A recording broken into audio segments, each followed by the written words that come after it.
Seberapa jauh sih kamu rela berkorban buat orang yang kamu sayang? Nah, hari ini kita bakal dalemin sebuah kisah tentang pengorbanan yang luar biasa. Sebuah cerita yang mungkin bakal bikin kita mikir ulang apa sebenarnya arti cinta sejati itu. Kita sering banget kan mikir kalau cinta itu ya harus memiliki. Tapi gimana kalau ternyata cinta yang paling tulus itu justru soal melepaskan? Nah, pertanyaan ini nih yang jadi jantung dari cerita kita kali ini. Oke, semua kisah cinta pasti punya awal kan? Nah, yang ini awalnya itu bener-bener kayak dongeng. Ada sepasang kekasih yang cintanya tuh kayaknya sempurna banget, kayak udah digarisin sama takdir. Bayangin deh, dunia itu rasanya cuma punya mereka berdua.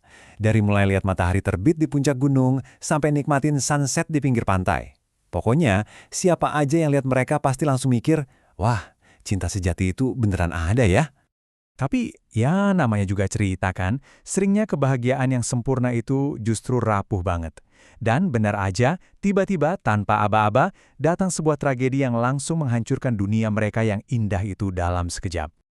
Kecelakaan itu ngerebut segalanya. Suara tawa yang dulu selalu ada, sekarang diganti sama suara monoton mesin detak jantung di rumah sakit yang dingin. Kekasihnya terbaring koma. Dan disinilah ujian cinta yang sesungguhnya dimulai. Siang-siang, si wanita ini nggak pernah pergi dari samping tempat tidur kekasihnya. Dia terus-terusan manggil namanya, berharap ada respons. Malamnya, dia pergi ke gereja kecil buat berdoa. Mungkin air matanya udah kering saking seringnya nangis, tapi harapannya itu nggak pernah padam. Nah, pengabdian yang tulus banget ini ternyata terlihat dari atas. Di saat dia udah hampir putus asa, sebuah tawaran datang. Tawaran yang, jujur aja, di luar nalar manusia. Tuhan, yang tersentuh sama kesetiaannya yang luar biasa, nawarin sebuah keajaiban. Tapi ya gitu, keajaiban itu nggak gratis. Selalu ada harga yang harus dibayar. Dan inilah pertanyaannya. Sebuah ujian cinta paling akhir. Pilihan antara hidupnya sendiri dan hidup kekasihnya. Jawabannya cepat banget. Gak pakai mikir, gak pakai ragu, cuma satu kata. Ya. Jawaban yang nunjukin kalau cintanya itu jauh lebih besar dari rasa takutnya sendiri. Tapi ternyata pengorbanannya bukan soal nyawa. Perjanjiannya lebih unik. Kekasihnya bakal sembuh, bakal sadar lagi. Tapi sebagai gantinya, si wanita ini harus berubah jadi kupu-kupu selama 3 tahun. Bayangin, 3 tahun cuma bisa melihat, gak bisa nyentuh, gak bisa ngomong. Dan sekali lagi, tanpa ragu sedikit pun, dia terima. Buat dia, 3 tahun jadi kupu-kupu itu harga yang murah banget demi ngelihat kekasihnya hidup lagi. Oke, deal, perjanjiannya sah. Jadi, dimulailah babak baru dalam hidupnya. Dia jadi saksi bisu, yang terperangkap dalam wujud yang indah tapi menyakitkan. Mencintai dari jauh, dalam diam. Ini bagian yang paling ironis. Dia, dalam wujud kupu-kupu, selalu ada di dekat jendela rumah sakit, ngawasin kekasihnya. Sementara si pria, pas sadar, yang dia rasain cuma kehampaan. Dia sama sekali nggak tahu pengorbanan besar yang udah dilakuin buat dia. Badannya sih udah sembuh, tapi hatinya hancur.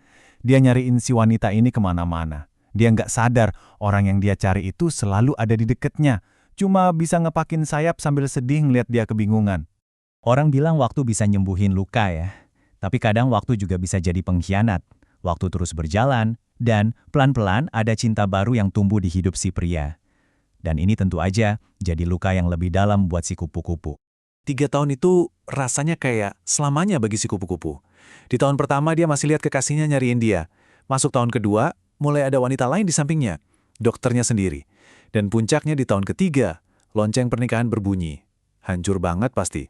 Dan yang bikin makin sakit hati, dia harus ngeliat kenangan mereka seolah-olah diambil alih. Semua momen spesial yang dulu mereka lakuin bareng, nonton matahari terbit, nikmatin senja, sekarang dilakuin sama wanita lain. Sakitnya itu benar-benar nusuk, sampai rasanya fisik. Ada satu momen di mana rasa sakitnya itu terlalu berat. Sayapnya yang rapuh itu sampai nggak kuat. Dia hampir jatuh dari langit. Bukan karena angin, tapi karena hatinya yang hancur berkeping-keping. Akhirnya 3 tahun itu berlalu. Masa perjanjiannya selesai. Dan tepat di hari terakhir, dia dihadapkan sama pilihan terakhirnya. Pas hari pernikahan, si kupu-kupu ini nekat masuk ke gereja. Dia hinggap diam-diam di bahu Tuhan. Dari situ, dia dengar sendiri kekasihnya ngucap janji suci, "Saya bersedia." Dan dia lihat mereka berciuman. Momen itu jadi penutup kisah cinta mereka. Dan di saat hatinya lagi hancur-hancurnya, Tuhan bertanya lagi ke dia. Pertanyaannya simpel, "Apa kamu nyesel?" Dengan air mata yang membasahi sayapnya, dia ngejawab sebuah jawaban yang luar biasa sih. Enggak. Sama sekali nggak ada penyesalan, cuma ada cinta yang tulus. Terus dia bikin pilihan yang benar-benar nggak disangka. Dia nggak mau kembali jadi manusia. Dia bilang, kalau gitu biarin aku jadi kupu-kupu selamanya. Mungkin buat dia lebih baik terbang bebas sambil bawa kenangan daripada hidup sebagai manusia tapi tanpa cinta itu. Kisah ini ngasih kita pelajaran yang pahit tapi indah. Mencintai seseorang itu ternyata nggak selalu berarti harus memiliki. Kadang, cinta terbesar itu justru ditunjukin lewat keberanian buat melepaskan. Tapi, ada sisi lain dari koin ini. Kalau kamu dikasih kesempatan buat memiliki seseorang, cintai dia baik-baik. Hargai setiap pengorbanannya. Entah itu yang kamu lihat atau yang nggak pernah kamu tahu. Cerita kupu-kupu ini cuma salah satu versi jawaban.